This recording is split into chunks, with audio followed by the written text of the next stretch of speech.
Have you ever frozen up at a checkout counter because you did not know what to say? Or tried to ask about a late delivery and just stared at a blank message box? Today we are fixing all of that. We are walking through real English expressions you can actually use when you shop. Not textbook stuff like, how much is this? We are talking about natural, confident language that makes you sound like you know exactly what you are doing. Let us start with Scenario 1, talking to staff in a store. Instead of just saying, I am looking for something and hoping for the best, try being specific. Say, do you carry this in a different color or size? To ask if a store stocks an item. Or, is this available in stock right now? To check availability on the spot. And if you need to check other locations, say, could you check if another branch has it? That one line can save you a very long drive to the wrong place. When a staff member asks, can I help you? Skip the usual, no thanks, I am just looking. Try, actually yes. I was hoping you could point me in the right direction. That phrase sounds polished and opens the door for a real, helpful conversation. Alright, Scenario 2, making purchases and handling payments. When you are ready to buy, say, I will go ahead and take this one. If you are choosing between two items, say, I think I will go with this one instead. Simple, natural, and very smooth. If the price surprises you, do not just silently hand over your card and cry inside.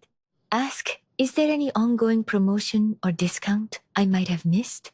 Or, do you price match with other retailers? Some stores will lower the price on the spot, and all it takes is knowing to ask. A few more handy checkout phrases say, can I split this between two cards to divide a payment? Or, could I get a gift receipt for this when buying for someone else? Small phrases, but they show you are totally comfortable with a real transaction. Now let us talk about Scenario 3, online shopping and customer service messages. This is where tone really matters, because a well-phrased message gets a much better response.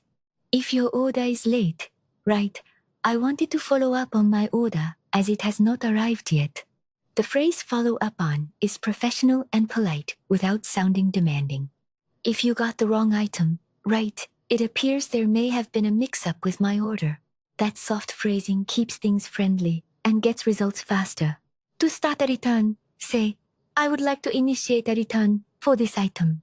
Or, could you walk me through the return process, which puts the guidance responsibility right where it belongs. For tracking questions, write, could you provide an update on the estimated delivery date? Much more effective than typing, where is my package in all capitals. Though honestly, we have all been tempted. Last scenario, ordering food at a restaurant, cafe, or food truck. When you are ready, say, I think I am ready to order. Or could I go ahead and order now? For menu questions, try, what does this come with? To ask about sides. Or, is this dish on the spicier side? Which sounds far more fluent than just, is it spicy? For dietary needs, say, does this contain any dairy or gluten? Or, is it possible to make this without onions? That structure, is it possible to, is a polite and very effective way to make a special request. And if something arrives wrong, say, excuse me, I think there might be a small mistake with my order. That soft opener usually gets the issue fixed quickly and keeps everyone smiling.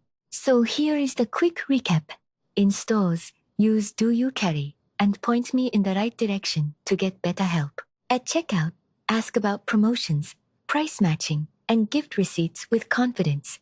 For online orders, stay polite and professional when you follow up or report an issue. And when ordering food, lean on phrases like, what does this come with? And is it possible to? The goal is not to memorize scripts word for word. The goal is to feel comfortable enough that the right phrase comes naturally when you need it. And the best way to get there is to practice these out loud, yes, even alone at home. Talking to yourself is completely acceptable when you are learning English. If this video helped you, give it a like and share it with someone heading abroad soon. And drop a comment. What shopping situation has been the hardest for you in English? See you in the next one.